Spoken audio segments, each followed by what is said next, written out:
அடுத்தப்புறமா என்னென்னு பார்க்கலாம். இப்போ பார்த்தீங்கன்னா, தமிழ்ச்செல்வி வந்து மீனாட்சி வந்து அப்பா அப்பான்னு கூப்பிட்ற விஷயத்தையும், அழகர் பார்த்தீங்கன்னா, ஐஸ்வர்யாவ அம்மா கூப்பிட்ற விஷயத்த கண்டு ரொம்பவே கடுப்பாகுறாங்க.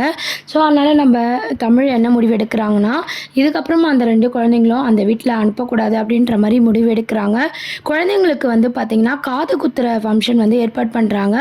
அப்போ ராஜாங்கம் வந்து 2 குழந்தைக்கும் சேர்த்து கொடுத்துடலாம், தமிழ்ச்செல்வி கிட்ட இதை பற்றி பேசுங்கன்னு சொல்லி மலர்கிட்ட சொல்கிறாங்க. மலரும் கால் பண்ணி பார்த்திங்கன்னா, தமிழ்ச்செல்வி கிட்ட சொல்கிறாங்க, இந்த மாதிரி 2 குழந்தைக்கும் சேர்த்து எல்லாருமே காது குத்தல் நடத்தலாம் அப்படின்னு சொல்லிட்டு. இதுக்கு தமிழ் பார்த்திங்கன்னா, நான் ஒத்துக்கவே மாட்டேன், இதில் எனக்கு விருப்பம் இல்லைன்னு போய் சொல்லிவிடுங்க அப்படின்ற மாதிரி தமிழ் வந்து சொல்கிறாங்க. இதை கேட்டால் மலருக்கு என்ன பண்ணுறதுனே தெரியல. என்ன தமிழ் நீ இப்படிலாம் பேசிகிட்டு இருக்க அப்படின்ற மாதிரி கேட்குறாங்க.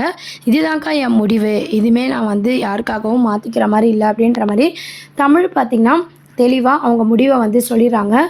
இந்த விஷயத்த பார்த்து நம்ம மலரும் பார்த்திங்கன்னா, வீட்டில் ராஜாங்கம் கிட்ட சேது கிட்டெல்லாம் சொல்லும்போது எல்லாருமே வந்து ரொம்பவே ஷாக்காக வராங்க.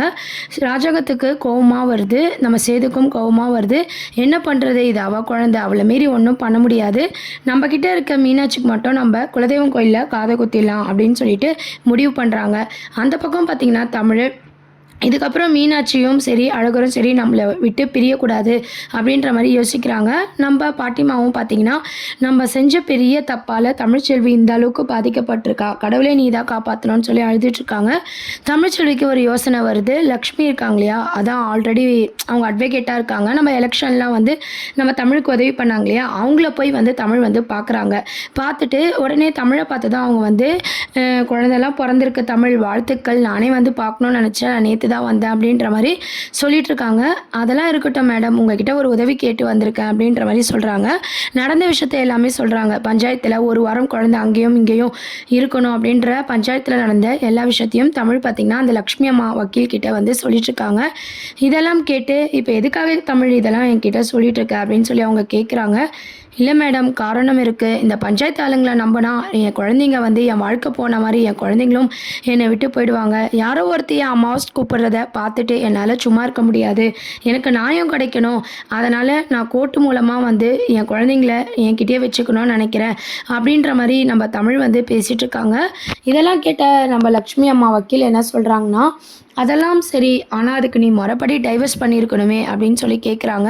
ஸோ அடுத்து நம்ம தமிழ் சேதோட டைவர்ஸ் கேஸை கொண்டு வரதுக்காக தான் இந்த மூமெண்ட்டை வந்து கதையில் வந்து மூவ் பண்ணியிருக்காங்க. நம்ம லக்ஷ்மி அம்மா இருக்காங்க இல்லையா, அவங்களும் பார்த்திங்கன்னா, சட்டப்படி நீ சேதுவை விவாகரத்து பண்ணால் மட்டும்தான் 2 குழந்தையும் தாய்கிட்ட இருக்கணும் அப்படின்ற மாதிரி நம்ம ஜட்ஜ்மெண்ட் வாங்க முடியும். அது மட்டும் இல்லாமல் நம்ம சேது வந்து அப்பப்போ பார்க்கலாமே தவிர அவங்க வந்து உரிமை கொண்டாட முடியாது. ஏன்னா அவர் ஆல்ரெடி வந்து ஐஸ்வர்யான்ற ஒரு பொண்ணு கூட வாழ்ந்துட்டுருக்காங்க, அதையும் கோர்ட்டில் நம்ம சொல்லிக்கலாம் அப்படின்ற மாதிரி சொல்லும்போது, சரி ஓகே நான் சட்டப்படி அவரை விவாகரத்து பண்ணிடுறேன் அப்படின்னு சொல்லி தமிழும் ஒத்துக்கிறாங்க. இதுதான் உன்னோட முடிவா, இதில் எந்த மாற்றமும் இல்லையான்னு சொல்லி அட்வொகேட் கேட்குறாங்க. இல்லை, என் குழந்தைங்க என் கூட தான் இருக்கணும், அதுக்காக நான் என்ன வேணாலும் செய்வேன், அவர் தான் ஆல்ரெடி கல்யாணம் பண்ணி வாழ்ந்துட்டு இருக்காங்களே, இந்த உயிர் பஞ்சாயத்து தலைவர்களாக நம்பி நான் ஒன்றும் பண்ண முடியாது, சட்டப்படி நான் விவாகரத்து பண்ணுறேன், நோட்டீஸ் அனுப்புங்க அப்படின்னு சொல்லிட்டு அந்த விவாகரத்து நோட்டீஸ் ரெடி ஆனதும் நான் சொல்கிறேன், நீ வந்து சைன் போடுன்னு சொல்லி லக்ஷ்மி அம்மா சொல்கிறாங்க. அதுக்கேற்ற மாதிரி அந்த நோட்டீஸ்லாம் வந்து ரெடி பண்ணுறாங்க. நம்ம தமிழும் சைன் போட்டுடுறாங்க. இது சேது வீட்டுக்கு வந்து நம்ம அனுப்பலாம், அவங்க என்ன பண்ணுறாங்க நம்ம வெயிட் பண்ணி பார்க்கலாம், நீ எதுக்கோ கவலைப்படாத, ஒரு 2 குழந்தைங்களும் உங்க கூட தான் இருக்கும்னு சொல்லி நம்பிக்கையாக வந்து பார்த்திங்கன்னா லக்ஷ்மி அம்மா வந்து தமிழ்கிட்ட பேசி அனுப்புகிறாங்க. உடனே தமிழ் பார்த்திங்கன்னா, உங்களை நம்பி தான் மேடம் நான் இங்கேருந்து போகிறேன், நீங்கள் தான் என் குழந்தைங்களை எனக்கு காப்பாற்றி கொடுக்கணும் அப்படின்ற மாதிரி சொல்கிறாங்க. சொல்லிவிட்டு தமிழ் பார்த்திங்கன்னா வீட்டுக்கு போகிறாங்க. வீட்டுக்கு போனதும் இந்த விஷயத்தை எல்லாமே வீட்டில் இருக்க எல்லாருக்கிட்ட சொல்கிறாங்க. இதுக்கப்புறம் குழந்தைங்க தான் இருக்கும், நான் மறுபடியும் அவரை டைவர்ஸ் பண்ண போகிறேன் அப்படின்றத கேட்டுட்டு எல்லாருமே வந்து ரொம்பவே ஷாக் ஆகிற மாதிரி காமிச்சிருக்காங்க. அது மட்டும் இல்லாமல் பாட்டிமா எல்லாரும் பார்த்திங்கன்னா, குழந்தைங்க வந்து இனிமேல் இங்கே தான் இருக்கும்ன்ட்டு தமிழ்ச்செல்வி எடுத்த முடிவு சரிதான் அப்படின்ற மாதிரி யோசிக்கிறாங்க.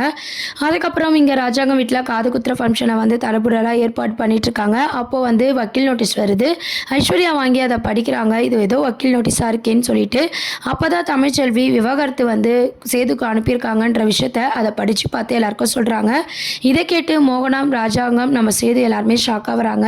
இவளுக்கு எவ்வளோ திமிரு இருந்தால் இவ இப்போ போய் நோட்டீஸ் அனுப்புவா, இத்தனை நாளே இல்லாமல் இப்போ என்ன அப்படின்னு சொல்லி சேது யோசிக்கிறாங்க.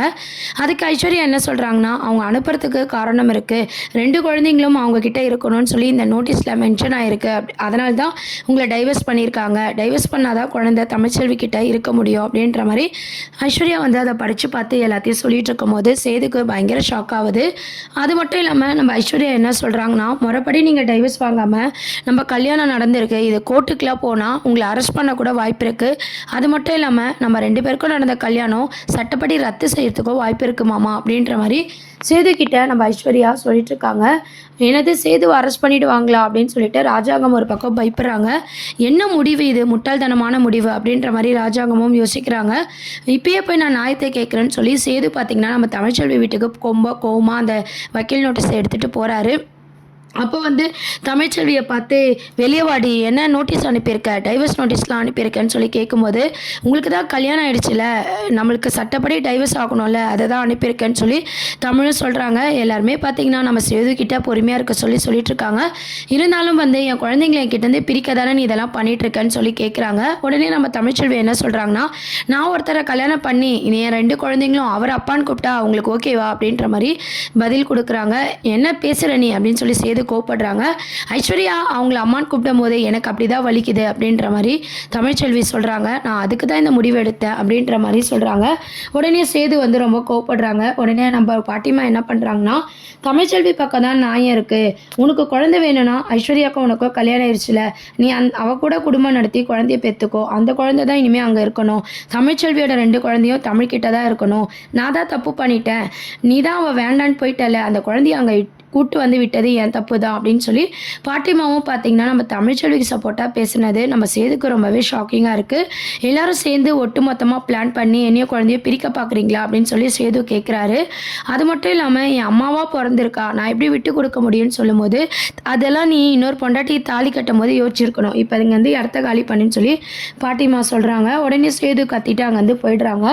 உடனே தமிழ்கிட்ட பாட்டிமா மன்னிப்பு கேட்குறாங்க. இதுக்கப்புறம் நான் உன் பக்கம் தான் தமிழ் இருப்பேன், நான் பண்ணது எவ்வளோ பெரிய முட்டாள்தானோன்றது காலம் போன போக்கில் எனக்கு இப்போ தான் புரிய வருது, நீ சொல்கிறது தான் சரி, 2 குழந்தைங்களும் உன் கூட தான் இருக்கணும், அதுக்கு நான் துணையாக இருப்பேன் அப்படின்னு சொல்லி பாட்டிமா சொல்கிறாங்க. உடனே நம்ம தமிழ்ச்செல்வியும் ரொம்பவே சந்தோஷப்படுறாங்க. பாட்டிமாவும் நம்ம பக்கம் தான் அப்படின்னு சொல்லி ரொம்பவே சந்தோஷப்படுறாங்க.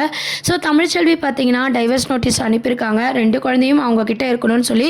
இதுக்கப்புறம் கோர்ட்டில் வந்து கோர்ட்டு சீன்ஸை தான் வந்து காட்ட போகிறாங்க. அது மட்டும் இல்லாமல் ஐஸ்வர்யா சேதுவோட மேரேஜ் சீன் வந்தால் அதையும் ரத்து செய்ய போகிறாங்க.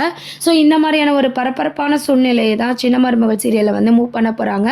ஸோ இது மூலமாக நம்ம ஐஸ்வர்யா உண்மையை சொல்லுவாங்களா, ஐஸ்வர்யாவோட மேரேஜ் ரத்து செய்யுமா, திருப்பியும் நம்ம ஐஸ்வர்யாவுக்கும் சேதுக்கும் மேரேஜ் ஏற்பாடெல்லாம் பண்ணி அதுக்கப்புறம் உண்மையை தெரிகிற மாதிரி கொண்டு வருவாங்களான்னு சொல்லி வெயிட் பண்ணி பார்க்க வேண்டியது இருக்குது.